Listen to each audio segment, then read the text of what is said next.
L'enfant, donc vous nous dites, Madame Bertin, est sensible donc au son, à la musique, mais est-ce qu'il perçoit aussi les émotions de sa maman?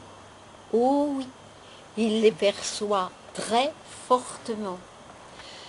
Les études montrent que le bébé réagit 4/10 de seconde après une forte émotion qui arrive à sa maman.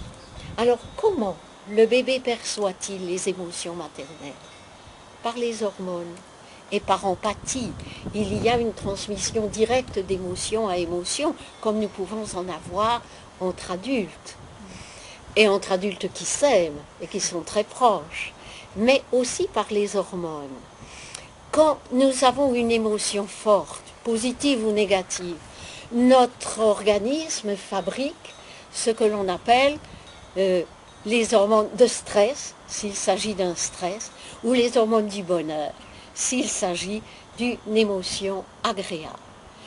Par exemple, si une future maman a, ça peut arriver à tout, un accident de voiture, eh bien tout de suite son organisme fabrique les hormones de stress dont elle a besoin pour faire face à l'événement. Ces hormones passent la barrière placentaire, inondent le fœtus et créent chez lui l'état physiologique correspondant à cette émotion. Alors qu'au contraire, si elle a un ennui, si le père est mis au chômage ou si elle perd sa propre mère ou un autre enfant, elle va avoir du chagrin ou si elle a une colère. Alors est-ce que l'enfant va le ressentir? Eh oui, on ne peut pas l'éviter. Mais la future maman doit savoir qu'elle possède ce que le docteur Verny appelle un bouclier protecteur pour son enfant. C'est celui de son amour. Elle doit faire ce que Françoise Dolto recommande, c'est-à-dire parler à son bébé, lui dire, tu sais, ça ne te concerne pas, ça n'est pas à cause de toi, et puis cela va passer, un jour tu verras, on sera heureux ensemble, et pour toi la vie sera belle. Cet effort courageux de la maman pour surmonter sa difficulté sera bon pour elle. Et l'enfant enregistrera quelque part dans son subconscient que la vie a des coups durs, certes, mais qu'on peut les surmonter.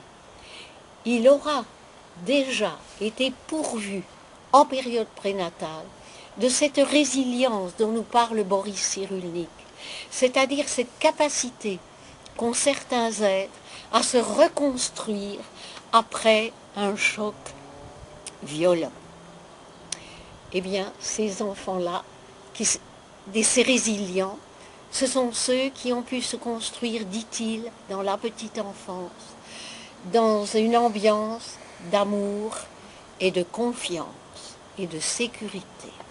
Eh bien, cela est encore plus vrai pendant la période prénatale, car tout ce que le bébé va engrammer va s'intégrer dans sa structure de base. Et si ces émotions sont répétées souvent, cela va constituer le fond de son caractère. On sait bien qu'une mère anxieuse a un enfant anxieux. Au contraire, qu'une mère joyeuse et confiante va avoir un enfant qui sera lui aussi heureux et confiant.